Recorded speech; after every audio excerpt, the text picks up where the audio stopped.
பிரியமானவர்களே, இன்றைய காலை பொழுதிலும் கூட இது வானத்தின் வாசல் ஊழியத்தின் மூலம் உங்களை சந்திப்பதில் கர்த்தருக்குள் மிகுந்த சந்தோஷம் அடைகிறேன்.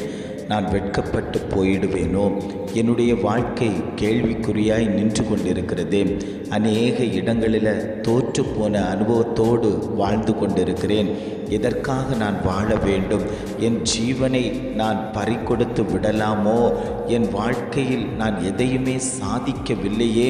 நான் அநேக முறை வெட்கத்தோடு அவமானத்தோடு கூனி குறுகி இருக்கிறேனே என்று அநேகர் வியாகுலத்தோடு கண்ணீர் வடித்து கொண்டிருக்கிறீர்கள் அல்லவோ? உங்களை பார்த்துத்தான் ஆண்டவர் சொல்லுகிறார், பயப்படாதே, நீ வெட்கப்பட்டு போவது இல்லை என்று. இன்றைய காலை பொழுதில் ஒவ்வொரு குடும்பங்களையும் பார்த்து ஆண்டவர் வாக்கு கொடுத்து கொண்டிருக்கிறார்.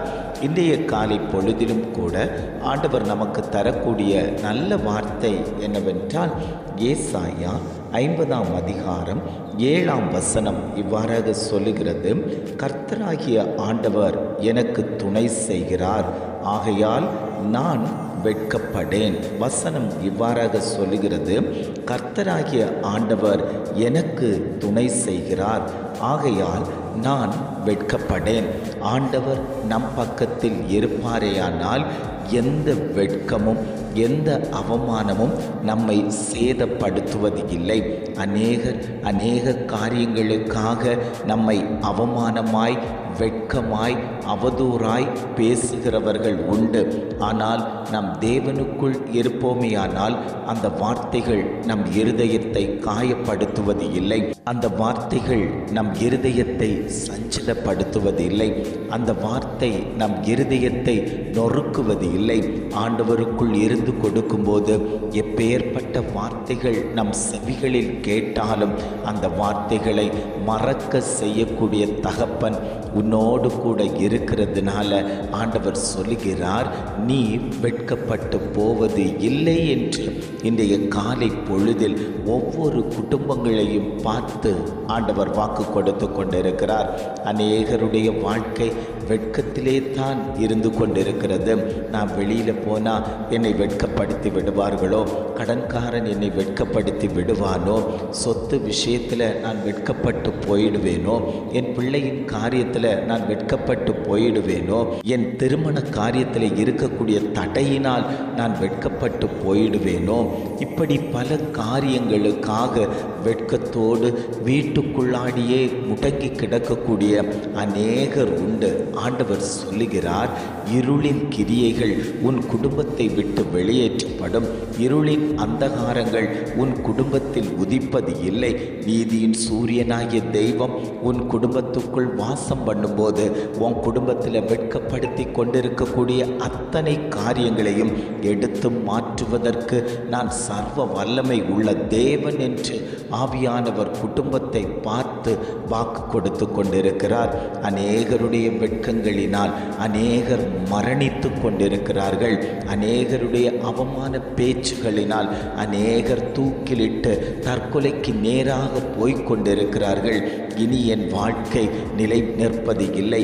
அநேகர் முன்பாக நான் வெட்கப்பட்டு விட்டேன், அவமானப்பட்டு விட்டேன், கூனி குறுகி நான் இருக்கிறேன், இனி நான் வாழ்வது பிரயோஜனம் இல்லை என்று சொல்லி அநேகர் கடைசி முடிவாய் மரணத்தை தழுவிக்கொண்டிருக்கும் போது ஆண்டவர் சொல்லுகிறார், நீ வெட்கப்பட்டு போவதில்லை மகனே, நீ வெட்கப்பட்டு போவதில்லை மகளே. மரணம்தான் முடிவு அல்ல. உன்னை சாதிக்க வைப்பதற்கு, உன்னை நான் ஒரு சாதனையாளராய் மாற்றுவதற்கு சித்தமுள்ள தகப்பனாய் எந்த இடத்துல நீ வெட்கப்பட்டு நின்றாயோ அதே இடத்துல உன்னை நான் நிமிர்த்தி காட்டுவேன் என்று ஆவியானவர் குடும்பத்தை பார்த்து ஆண்டவர் வாக்கு கொடுத்து கொண்டிருக்கிறார். தாவீதை குறித்து நாம் பார்ப்போமேயானால், கொஞ்சம் ஆடுகளுக்கு பின்னாடி போனவனை ஆண்டவர் உயர்த்தி காண்பித்தார். அவனை அசட்டை பண்ணினவர்களாய் அநேகர் இருந்தார்கள். அவனுடைய சகோதரர்கள் வெட்கப்படுத்தினார்கள். உன்னிடத்தில் கொஞ்சம் ஆடை கொடுத்திருந்தோம் அல்லவா, அந்த கொஞ்சம் ஆடை யார் வசத்தில் விட்டு வந்தாய்?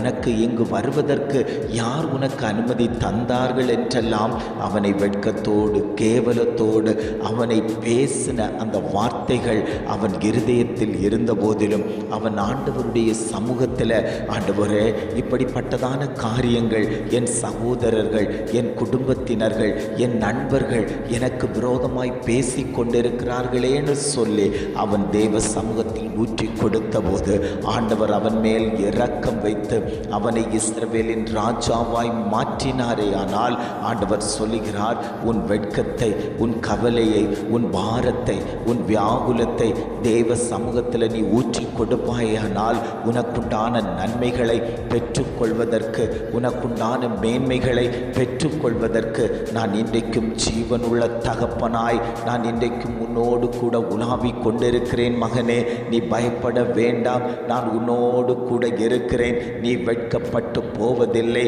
நீ லட்சை அடைவது இல்லை என்று ஆவியானவர் திட்டமாய் தீர்மானமாய் குடும்பங்களை பார்த்து ஆண்டவர் பேசி கொண்டிருக்கிறார்.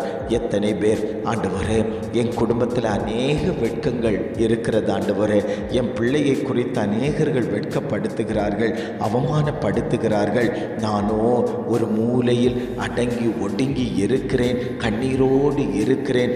இந்த வார்த்தை எனக்குத்தான் ஆண்டவரே, இந்த வார்த்தை என் பிள்ளைக்குத்தான் ஆண்டவரே, இந்த வார்த்தை என் குடும்பத்துக்குத்தான் ஆண்டவரே. என் புருஷனாரால் நான் வெட்கப்பட்டு இருக்கிறேன், என் பிள்ளைகளால் வெட்கப்பட்டு இருக்கிறேன், என் குடும்பத்தினரால் வெட்கப்பட்டு இருக்கிறேன். எப்பொழுது எனக்கு இதிலிருந்து ஒரு மனமகிழ்ச்சி உண்டாகும் என்று தெய்வ சமூகத்தை நோக்கி பார்த்து கொண்டிருக்கக்கூடிய ஒவ்வொரு குடும்பங்களையும் பார்த்து ஆண்டவர் சொல்லுகிறார், நான் உன் குடும்பத்தில் துணை செய்ய போகிறேன். நீ வெட்கப்பட்டு போக மாட்டாய். உன்னை வெட்கப்படுத்தினவர்கள் முன்னணியில் உன்னை தலை நிமிர வைப்பேன் என்று ஆவியானவர் திட்டமும் தீர்மானமுமாய் ஆண்டவர் குடும்பங்களை பார்த்து ஆண்டவர் பேசி கொண்டிருக்கிறார். ஜெபிக்கலாமா? அன்பின் பரலோக பிதாவே, இந்த காலை பொழுதுக்காக நாங்கள் உமக்கு நன்றி செலுத்துகிறோம் ஆண்டவரே. இந்த காலை பொழுதிலும் கூட ஆண்டவர் எங்களுக்கு தந்த நல்ல வார்த்தைகளுக்காக நாங்கள் உமக்கு நன்றி செலுத்துகிறோம் ஆண்டவரே. கர்த்தராகிய ஆண்டவர் எனக்கு துணை செய்கிறார், ஆகையால் நான் வெட்கப்படேன் என்று அழகான ஒரு வார்த்தை எங்களுக்கு தந்தீங்களே ஆண்டவரே. நீர் எங்களுக்கு துணை செய்கிற தேவன், அதனால் நாங்கள் வெட்கப்பட மாட்டோம் ஆண்டவரே. நீர் எங்களோடு கூட இருந்து எங்கள் குடும்பத்தை வழி நடத்தும்படியாய் நாங்கள் ஜெபிக்கிறோம் ஆண்டவரே.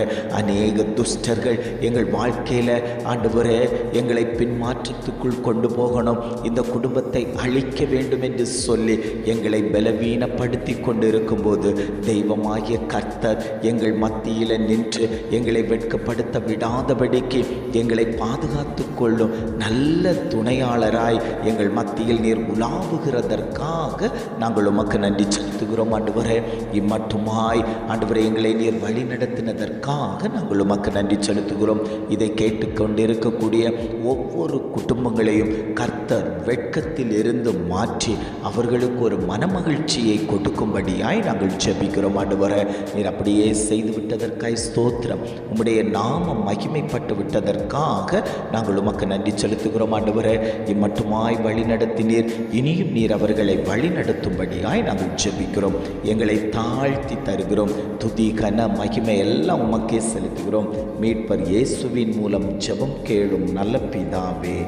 ஆமேன், ஆமேன்.